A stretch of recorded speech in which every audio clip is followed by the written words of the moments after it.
Alan Spence, good afternoon to you. Good afternoon, John. You're a Smoggy born and bred. I am indeed, yeah. South Bank born and bred, and my parents are from County Durham, Seaham and Easington. My father, for his sins, was a Sunderland supporter, but I managed to avoid that trap. And here you are, sat opposite me now, in your Jack Charlton replica, white band, red shirt, obviously, Middlesbrough football top. Absolutely. I'll be honest, it would have been many occasions when I would have been slightly embarrassed or even refused to wear a football top, but partly because of my experiences and what I'm doing at the moment, I feel proud to wear the shirt. And you are on camera, of course, so everybody can see this. You do realise, don't you? You do realise. Yes. For people who don't know, what do you do? I trained to be a teacher. I took redundancy from British Steel in 1980 and wrote a play about it. And then went to college, was very lucky to get into Middlesex Polytechnic, of which there is a tale. I've taught drama for 25 years. I formed my own company in 2009, Theatre is Real Life.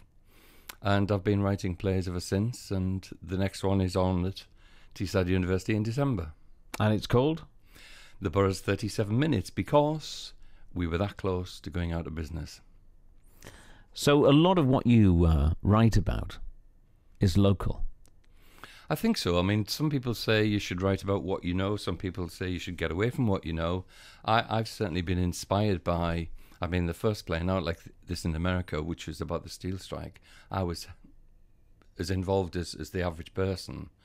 And it was an opportunity to actually redress the balance. I think people tend to think of the unions through their miners' experiences. But just to sort of throw one fact into the mix, in 1976, 3 years before the Tories came into power, there was a Ridley report which set up a lot of what we came to know in the Thatcher era, such as a mobile police force, a limitation on the amount of people who could picket. They targeted soft options such as the steel workers, the railway workers, civil servants. And so really, Thatcher cut her teeth on the steel workers and then went for the miners, where I think she won the country over, rightly or wrongly. But that's not really been documented. Like you say, everybody seems to think it's the miners' strike. But it actually started a few years before that, a few years before they came into power with the steelworkers. Oh, absolutely, yeah. And I was actually at a conference at Birmingham University called All Passion Spent, which looked at politics and sexuality in theatre. And there was, I mean, I can't remember sort of specific names, but there was a sort of a West Yorkshire miners mafia sort of thing.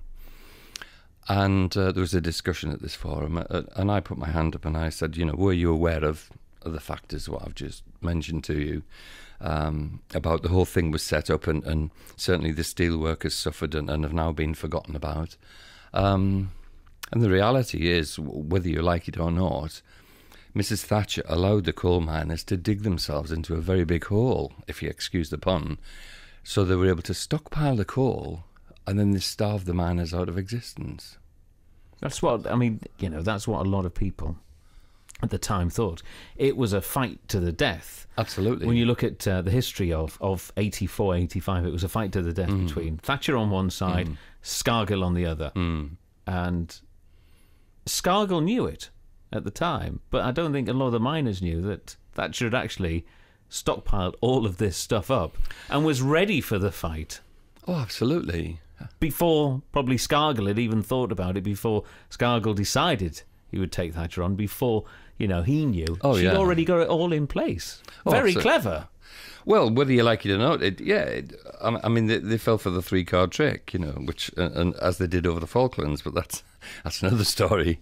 I mean, possibly because of the way that major union leaders were perceived in the media and therefore by the majority of the country.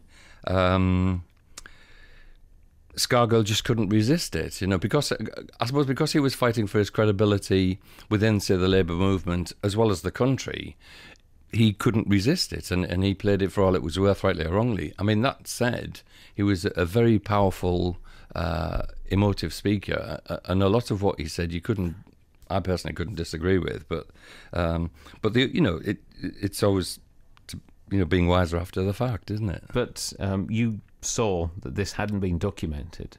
Yes, certainly. Yeah, and that's why you wrote this play, Nowt Like This in America. Yeah. Yes. Let's come back. We've got the travel on. We're going to play a couple of your favourites, but let's come back. Let's start your story right from the word go, right from Princess Street Infant and Junior School in a minute. 2:15. Simon, how are we doing out and about on the road?